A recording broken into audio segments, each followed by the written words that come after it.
Selam arkadaşlar, kanalımıza hoş geldiniz. Bu videoda Hande Erçel'in hayatındaki zor ama önemli bir dönemden bahsedeceğim. Hande Erçel hayatı boyunca ailesine bağlı biri olarak biliniyor. Özellikle annesi Aylin Erçel onun için büyük bir ilham kaynağıydı.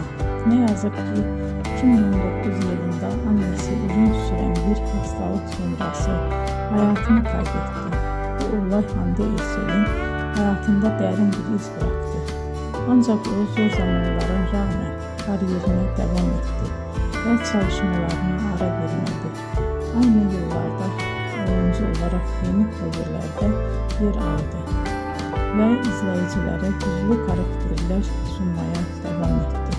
Belki de bu nedenle birçok hayranı onu sadece başarılı bir oyuncu olarak değil, aynı zamanda güçlü bir insan olarak da görüyor. Beni izlediğiniz için teşekkür ederim. Bir sonraki videoda tekrar görüşmek üzere. Hoşça kalın.